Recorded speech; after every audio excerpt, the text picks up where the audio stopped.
Hello দর্শক বন্ধুরা, কেমন আছেন আপনারা? আশা করছি বেশ ভালো আছেন।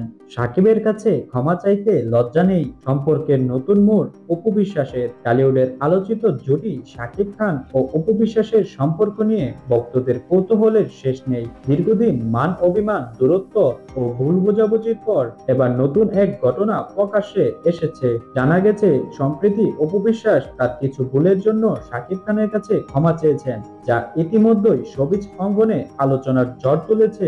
এক ঘনিষ্ঠ সূত্র জানিয়েছে, অপু বিশ্বাস উপলব্ধি করেছেন যে অতীতে কিছু বিষয় নিয়ে হয়তো তিনি আবেগপ্রবণ হয়ে ভুল সিদ্ধান্ত নিয়েছেন। এই কারণেই তিনি সাকিবের কাছে ক্ষমা চেয়ে বলেছেন, তোমার কাছে ক্ষমা চাইতে আমার লজ্জা নেই, কারণ সম্পর্কের মূল্য বুঝতে হবে।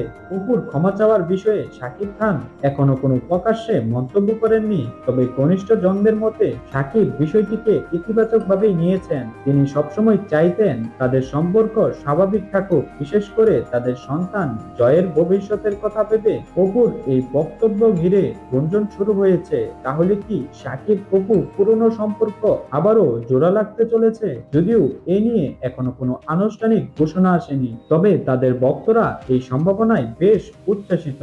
সোশ্যাল মিডিয়ায় অনেকে বলছেন, অপুর এই স্বীকারোক্তি প্রমাণ করে সম্পর্কের মান অভিমান ভুলে যেতে পারলে ভালো কিছু সম্ভব। আবার কেউ বলছেন, সাকিব অপু আবারও এক হোক, এটাই আমাদের চাওয়া। সাকিব অপুর এই নতুন অধ্যায় কি মোড় নেই তা এখন দেখার বিষয়। তো দর্শক বন্ধুরা, আপনারা অপু বিশ্বাসের এই ক্ষমা চাওয়ার ঘটনাটিকে কেমন করে দেখছেন তা আমাদের কমেন্ট করে জানান।